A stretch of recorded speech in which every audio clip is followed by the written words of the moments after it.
Mais est-ce que c'était le travail du président? Est-ce que c'était le travail du garde des Sceaux? Est-ce que c'était d'ailleurs le travail du procureur général? Est-ce que le procureur de la République, près le tribunal de première instance d'Ixines, n'avait pas vécu les crimes commis au stade du 28 septembre? Est-ce qu'il n'était pas en Guinée? Et s'il n'était pas là, est-ce qu'il n'avait pas de substitut capable de lui remonter?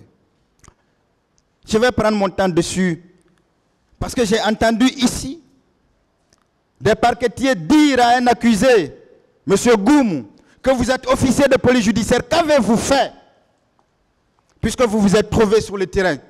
Qu'est-ce que vous avez fait, vous, procureur, puisque le stade est dans les nez du tribunal de première instance de Dixine?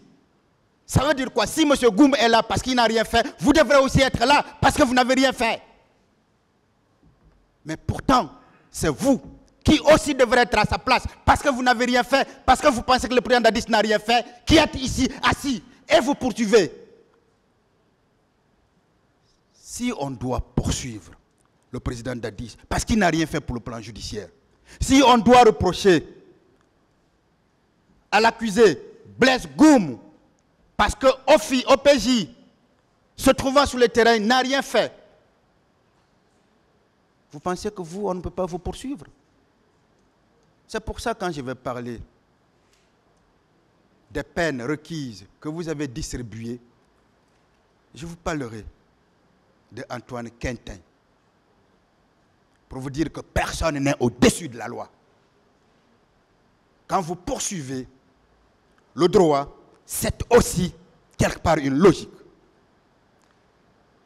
Vous devriez comprendre que les premiers actes devraient être posés par vous, parce que les OPJ travaillent sous votre direction. Les OPJ travaillent sous la surveillance des juges d'instruction de la cour d'appel. Je le dis, les OPJ travaillent sous la direction du procureur de la République, sous la surveillance du procureur général et sous le contrôle des magistrats instructeurs des chambres d'instruction. Je ne me trompe pas, vous pouvez rire, moi je maîtrise ce que je fais. Et je le dis avec élégance. Et je vous envoie cette élégance-là. Et je vous demande d'en faire autant. Mais ne pleurez pas quand vous prenez la parole. À ce niveau, est-ce que, n'est-ce pas la volonté de laisser la justice travailler convenablement et librement?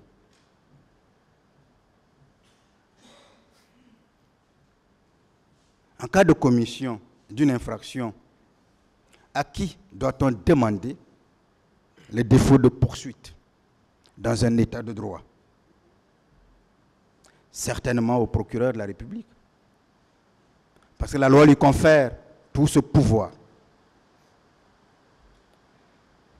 Et les articles 46, 47, 48, 49, 50 et 51 du Code de procédure pénale sont clairs là-dessus. Et je vais les lire.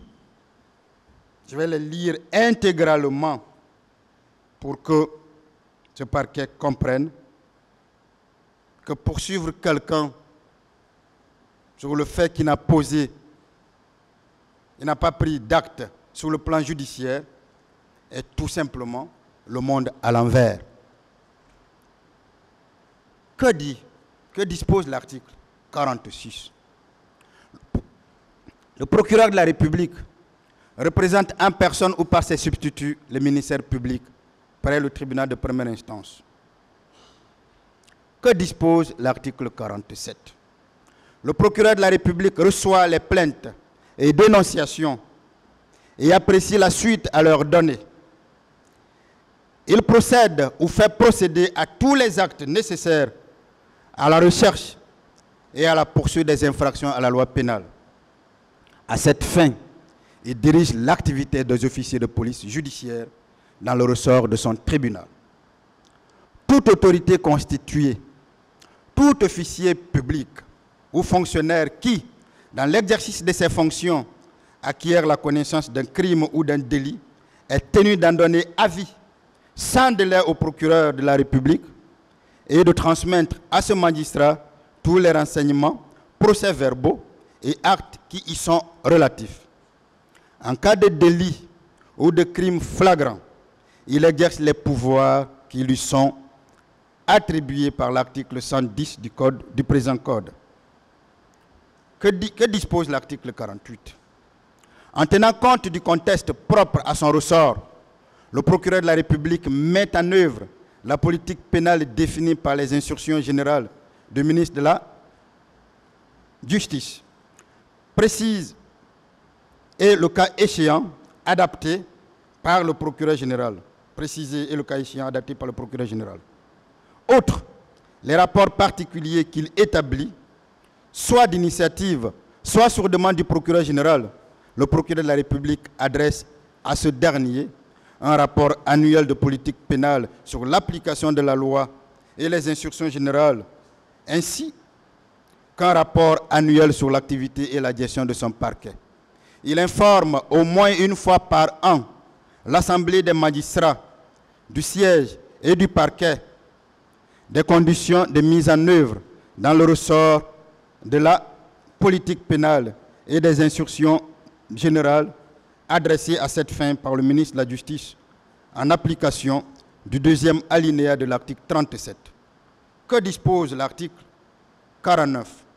Lorsqu'il estime que les faits qui ont été portés à sa connaissance en application des dispositions de l'article 47 constituent une infraction commise par une personne dont l'identité et le domicile sont connus et pour laquelle aucune disposition légale ne fait obstacle à la mise en mouvement de l'action publique, le procureur de la République, territorialement compétent, décide, s'il est opportun, soit d'engager des poursuites, soit de classer sans suite la procédure, dès lors que les circonstances particulières liées à la commission des faits le justifient. Que dit l'article 50? Lorsque le procureur de la République décide de poursuivre, il avise les plaignants et les victimes si elles sont identifiées de la suite réservée à leur plainte. Lorsque le procureur de la République décide de classer une plainte sans suite, il doit adresser un avis de cette décision dans un délai de 8 jours au plaignant. Cet avis comporte notamment la mention que ce dernier peut, s'il le désire, prendre l'initiative de mettre l'action publique en mouvement en se constituant partie civile à ses risques et périls. Que dispose l'article 51? Toute personne ayant dénoncé des faits au procureur de la République peut former un recours auprès du procureur général contre la décision de classement sans suite prise. À la suite de cette dénonciation, le procureur général peut, dans les conditions prévues à l'article 42, enjoindre au procureur de la République d'engager des poursuites. S'il estime le recours infondé, il en informe l'intéressé. Que dispose l'article 52? Le procureur de la République a, dans l'exercice de ses fonctions, le droit de requérir directement la force publique. On ne peut pas être... Alors, voyez-vous, Monsieur le Président, Messieurs les assesseurs, ces dispositions sont très claires et on ne peut pas être plus réaliste que le roi. On ne peut pas demander à un président d'un pays de poser des actes, de se substituer au procureur de la République pour poser des actes à sa place. Surtout que nous prenons l'indépendance de la magistrature. Que faisons-nous de cette indépendance-là? Pourquoi faire comprendre que le président Dadis n'a pas posé d'actes dans ce sens-là?